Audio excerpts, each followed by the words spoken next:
ಘಟಕಗಳಿಗೆ ಅಥವಾ ಎಲ್ಲೇ ಹೋಗೋದನ್ನ ಮನೆಯಲ್ಲೇ ಉಳಿಯೋದ್ರ ಮೂಲಕ ಮುಷ್ಕರದಲ್ಲಿ ಭಾಗವಹಿಸುವುದು ಸ್ಪಷ್ಟವಾಗಿ ಹೇಳಿದೆ.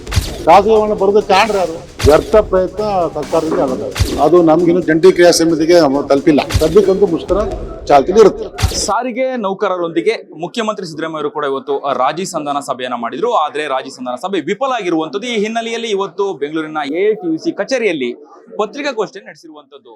ಅನಂತ ಸುಬ್ಬರಾವ್ ಅವರ ನೇತೃತ್ವದಲ್ಲಿ ಇವತ್ತು ಪತ್ರಿಕಾಗೋಷ್ಠಿ ನಡೆಸಿ ನಾಳೆ ಬೆಳಗ್ಗೆ 6 ಗಂಟೆಯಿಂದ ಡಿಪೋದಲ್ಲೇ ಬಸ್ಸುಗಳು ಸ್ಥಗಿತ ಆಗುತ್ತೆ, ರೋಡಿಗೆ ಬಸ್ಸುಗಳು ಇಳಿಯಲ್ಲ ಅನ್ನುವಂತರ ಬಗ್ಗೆ ಮಾಹಿತಿಯನ್ನು ಕೊಟ್ಟಿರುವಂತದ್ದು. ನಾಳೆ ನಡೆಯುವಂತಹ ಒಂದು ಮುಷ್ಕರಕ್ಕೆ ಯಾವ ರೀತಿ ತಯಾರಿಗಳನ್ನ ಮಾಡ್ಕೊಂಡಿದ್ರಿ? ಬೆಳಗ್ಗೆ 6 ಗಂಟೆಗೆ ಡಿಪೋದಲ್ಲೇ ಬಸ್ಗಳು ಸ್ಥಗಿತ ಆಗುತ್ತೆ ಅನ್ನುವಂಥದ್ದು ಹೇಳಿದ್ರು. ಹೇಗಿರುತ್ತೆ ಅನ್ನುವಂಥ ತಯಾರಿ? ಮುಷ್ಕರಕ್ಕೆ ನೀವು ಆಲನೆ ಕರೆ ಕೊಟ್ಟಲ್ಲ 20 ದಿವಸಗಳಾಗಿದೆ. ನಾವು ಕಾರ್ಮಿಕರಿಗೆ ಸೂಚನೆ ಕೊಟ್ಟಿರೋದೇನೆಂದ್ರೆ ನಾಳೆ 5/8/25 ಮುಂಜಾನೆಯಿಂದ 6 ಗಂಟೆಯಿಂದ ಯಾರು ಕೂಡ ಘಟಕಗಳಿಗೆ ಅಥವಾ ಎಲ್ಲೇ ಹೋಗೋದನ್ನ ಮನೆಯಲ್ಲೇ ಉಳಿಯೋದ್ರ ಮೂಲಕ ಮುಷ್ಕರದಲ್ಲಿ ಭಾಗವಹಿಸುವುದು ಸ್ಪಷ್ಟವಾಗಿ ಹೇಳಿದ್ದೀವಿ. ಅಂದ್ರೆ ಸರ್ಕಾರಿ ಬಸ್ಗಳನ್ನ ಬಿಟ್ಟು ಈಗ ಖಾಸಗಿ ಬಸ್ಗಳನ್ನ ರಸ್ತೆಗಿಳಿಲಿಕ್ಕೆ ಸರ್ಕಾರ ಮುಂದಾಗಿರುವಂತದ್ದು.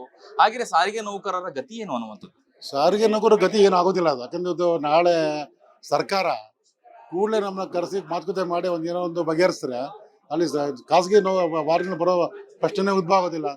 ಇದನ್ನ ಅವರು ಸರ್ಕಾರ ಕಳೆದ 15 ದಿವಸ ಒಳಗಡೆ ನಮ್ದೊಳಗೆ ಕರೆದು ಮಾತಾಡ್ಬೋದಾಯ್ತು. ಅವರು ನೋಟಿಸ್ ಕೊಟ್ಟಲ್ಲ 20 ದಿವಸಗಳಾಗಿದೆ.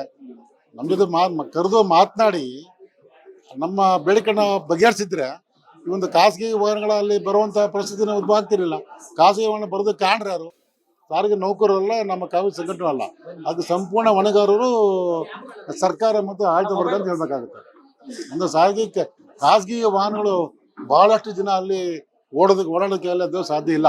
ಸಾಧ್ಯ ಇಲ್ಲದ ಪ್ರಯತ್ನ ವ್ಯರ್ಥ ಪ್ರಯತ್ನ ಸರ್ಕಾರದಿಂದ ಹೇಳ್ಬೇಕಾಗುತ್ತೆ. ಓಕೆ, ಅಂದ್ರೆ ನಾಳೆ ಆಗಸ್ಟ್ 5ರಂದು ನೀವು ಮುಷ್ಕರ ಮಾಡ್ಲಿಕ್ಕೆ ಮುಂದಾಗಿದ್ರಿ. ಆದ್ರೆ ಕೋರ್ಟ್ ತಡೆಯಾಜ್ಞೆ ತಂದಿದೆ, ಹಾಗಾಗಿ ಅವರು ಮುಷ್ಕರ ಮಾಡಲ್ಲ ಅನ್ನುವಂಥದ್ದನ್ನ ಸ್ವತಃ ಸಾರಿಗೆ ಮಂತ್ರಿ ರಾಮಲಿಂಗಾರೆಡ್ಡಿ ಅವರು ಕೂಡ ಹೇಳಿದ್ರು. ಏನ್ ಹೇಳ್ತೀರಿ? ಇಲ್ಲ, ಇದುವರೆಗೆ ನಮಗೆ ಕೋರ್ಟ್ ಆದೇಶ ಏನಿದೆ ಅದು ನಮ್ಗಿನ್ನು ಜಂಟಿ ಕ್ರಿಯಾ ಸಮಿತಿಗೆ ತಲುಪಿಲ್ಲ.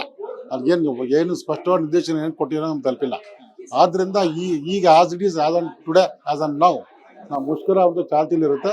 ಅದು ನೋಟಿಸ್ ಬಂದ ನಮಗೆ ಅದು ಆದೇಶ, ಅದು ಹೈಕೋರ್ಟ್ನ ಆದೇಶ ಬಂದ ನಂತರ ನಾವು ಮುಂದಿನ ನಿರ್ಧಾರ ತಗೊಳ್ಬೇಕಾಗುತ್ತೆ. ಈ ಸದ್ಯಕ್ಕಂತೂ ಮುಷ್ಕರ ಚಾಲ್ತಿಲಿ ಇರುತ್ತೆ. ಇದಿಷ್ಟು ವಿಜಯ ದೇವರಾಜ್ ಅರಸ್ ಅವರ ಮಾತಾಗಿತ್ತು. ಕ್ಯಾಮ್ರಾ ಪರ್ಸನ್ ಲೋಕೇಶ್ ಜೊತೆ ಅಭಿಜಿತ್ ಗಣೇಶ್, ಕರ್ನಾಟಕ ಟಿವಿ, ಬೆಂಗಳೂರು. ನಮ್ಮ ಕರ್ನಾಟಕ ರಾಜ್ಯದಲ್ಲಿ ಕಳೆದ ವರ್ಷದ ನೀಟ್ ಮತ್ತು IIT JEE ಪರೀಕ್ಷೆಯಲ್ಲಿ ಸಾವಿರಾರು ಉಚಿತ ಮೆಡಿಕಲ್ ಹಾಗೂ IIT ಸೀಟ್ಗಳನ್ನು ನೀಡಿರುವ ನಮ್ಮ ಹೆಮ್ಮೆಯ ಎಕ್ಸೆಲ್ ಅಕಾಡೆಮಿಕ್ಸ್ ವಿದ್ಯಾಸಂಸ್ಥೆಯಾಗಿದೆ. 1 ವರ್ಷದ ಲಾಂಗ್ ಟರ್ಮ್ ನೀಟ್, CET ಮತ್ತು IIT JEE ದಾಖಲಾತಿ ಪ್ರಾರಂಭವಾಗಿದೆ. ಮೆಡಿಕಲ್ ಅಂದರೆ ಎಕ್ಸೆಲ್, ಎಕ್ಸೆಲ್ ಅಂದ್ರೆ ಮೆಡಿಕಲ್.